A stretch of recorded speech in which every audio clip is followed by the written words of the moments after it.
কোনো লাভ নাই, উল্টা আরো ক্ষতি হয়ে গেল। ব্যবসা আস্তে আস্তে কমে যাচ্ছে।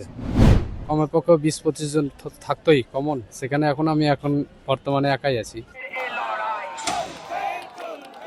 বাংলায় নির্বাচনে যদি আপনাকে জিততেই হয়, রাজনীতি কম করবেন, ঝালমুড়ি বেশি করে খাবেন। আমি বলছি না, বাংলার রাজনীতি তাই বলছে।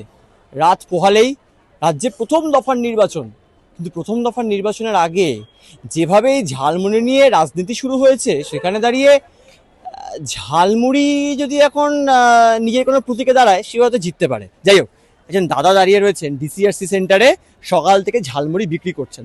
দাদা, বলছি, ঝালমুড়ির রাজনীতি বাংলা দেখছে, সেই ঝালমুড়ির রাজনীতি দেখছে, এখন হট টপিক হচ্ছে গোটা ভারতবর্ষে, গোটা দেশ কেন, মানে বিদেশেও ছড়িয়ে গেছে যে বাংলায় এসে প্রধানমন্ত্রী নরেন্দ্র মোদী ঝালমুড়ি খেলেন, ঝালমুড়ি নিয়ে রাজনীতি শুরু হয়ে গেল। মমতা বন্দ্যোপাধ্যায় এক কথা বলছেন, মোদী এক কথা বলছেন, তৃণমূল, বিজেপি, সিপিএম অনেকে অনেক কথা বলছেন।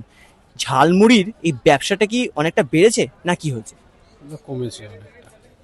এখন আর ঝালমুড়ি আগের মতো নাই না, বিক্রি নাই, তো আর কি করে হবে? দোকানদারি নাই, নাই, ফালতু সব জিনিসের দাম হাই দাম, কি করে করবে ব্যবসা? ওই জন্য এখন ব্যবসা আস্তে আস্তে কমে যাচ্ছে। এই ডিসিআরসি সেন্টারে আপনি কি প্রথমবার নাকি আগেও এসেছেন? না, এর আগেও এসছি আমি এখানে এসছি, পলিটেকনিক কলেজে রাত্রেবেলা দোকানদারি করেছি আমি। এবছরও যাব। ভিড় কেমন দেখছেন? ভালো ভালো, ভিড় ভালো। না মানে ঝালমুড়ি ব্যবসায়ী হিসেবে আপনি কি এখানে একা নাকি আরো অনেকে? আমি এখানে একাই আছি ঝালমুড়ির ব্যবসা, আর ওদিকে আছে ঘুগনি মুড়ি বেচছে, বেচছে, এগুলা বেচছে। আগে কতজন বসতেন ঝালমুড়ি? এখানে মোটামুটি না হলো তো এখানে কমের পক্ষে 20-25 জন থাকতোই কমন।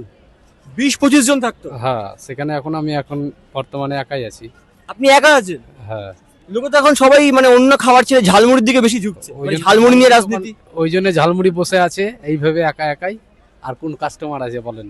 মানে আপনি কি এটা মানছেন যে যে কোনো রাজনৈতিক দল ভোটের জন্য সবকিছু করতে পারে? হ্যাঁ, না করার কিছু নেই। ভোট নেওয়ার জন্য, পাওয়ার জন্য ও যে যেমন পারছে, যা ইচ্ছা হয় তাই বলে যায়।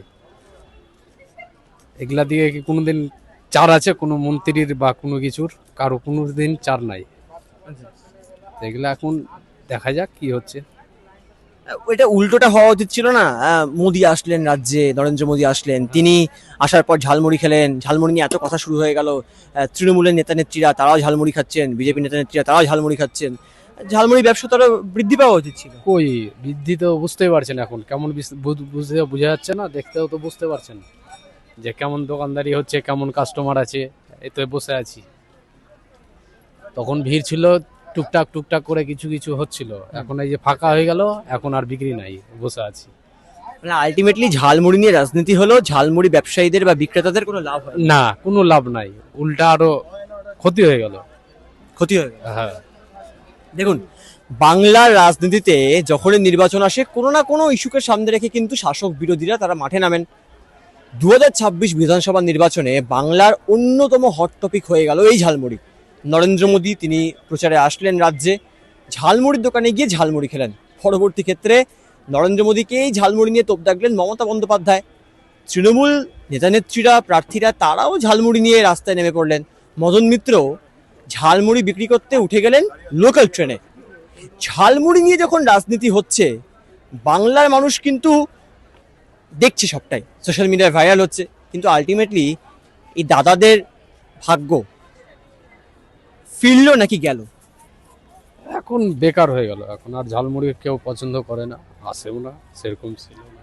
এই ঝালমুড়ি নিয়ে রাজনীতির ফলে ব্যবসা কার্যত প্রায় ডুবতেই বসেছে। দাদারা বলছেন রাজনীতি হচ্ছে, ব্যবসায় কেন কোপ পড়ছে সেই নিয়ে কিন্তু প্রশ্ন উঠছে। রাজনৈতিক নেতানেত্রীদের কাছে এর কোনো উত্তর নেই। ক্যামেরা রিক্ত মুখোপাধ্যায়ের সঙ্গে সুব্রজিৎ চক্রবর্তী, এই সময় লাইভ, মালদা।